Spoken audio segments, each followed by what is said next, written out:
My name is John Mest. I was a former employee at GMC Truck and Coach. I was one of the people that hand-built the very first 3 of the motorhomes. Well, you see this big open area over here. He says, that's your department, your final finish. I touched every one that came out of that plant. I worked all the way to the very end. They laid us off. We were told in advance, a few weeks in advance, that we were going to get laid off. And if there wasn't a dry eye in the house when everybody got laid off.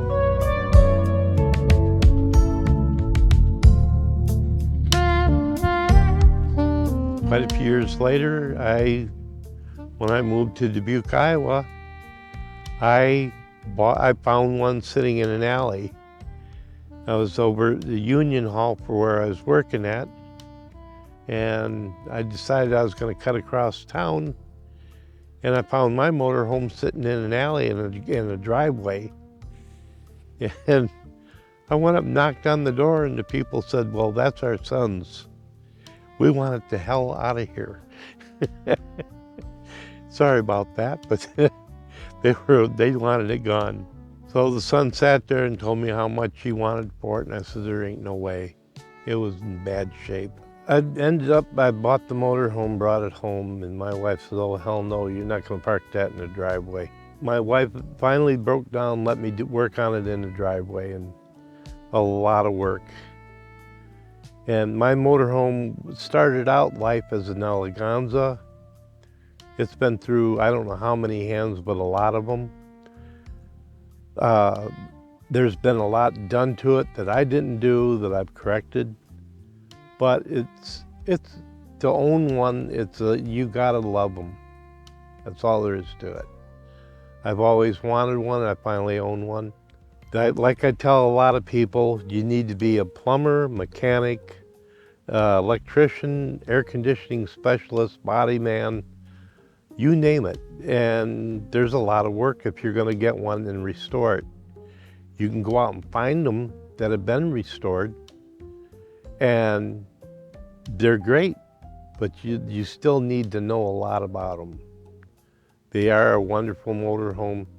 They'll be around for a lot longer than I'm gonna be around. And I hope they do, because right now, 83% of these motorhomes are still on the road. There's still a lot of them that are out in fields waiting to be found and worked on. You can still get almost every part for it. Got a lot of wonderful people that will stand behind you if you got a problem. They'll sit there and they're called blacklisters. And if you got a problem, you can contact them. They'll point you in the right direction. They'll tell you, show you what to do. Some of them even build parts for some of the upgrades that you can do. It's just a wonderful community. My motorhome started life as an eleganza. The guy that I got it from totally butchered the inside, and there was stuff missing in it that should have been there, but I've found parts over the years for it. I myself have taken 6 years to get it to where it is now. To me, it's been a labor of love, and the idea that this is something I did years ago and I can still enjoy today. Everybody calls their motorhomes different things. They give them names. Like there's one that's named Willie Nelson. I've seen one called Phyllis Diller. I've seen another one called Dragon. And people give their names, motorhomes names.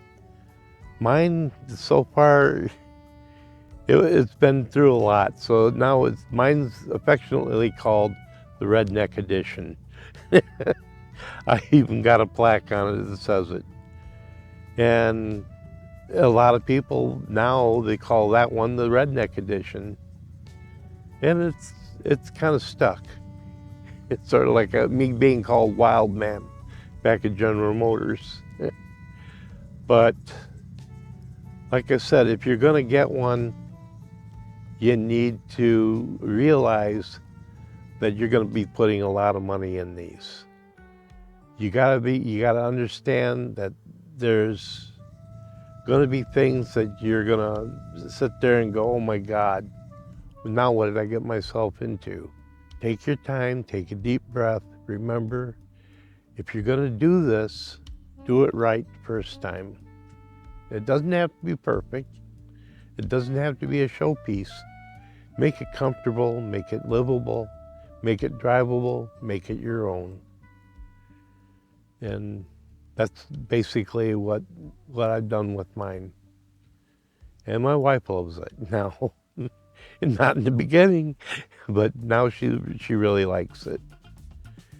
But they got 23 footers and 26 footers. There's one that's even here at this rally. We're in Michigan today, and somebody stretched theirs 6 foot. And yeah, they do stretch them and make them bigger. But it's what you want to do. You know, it's your dream, make it come true.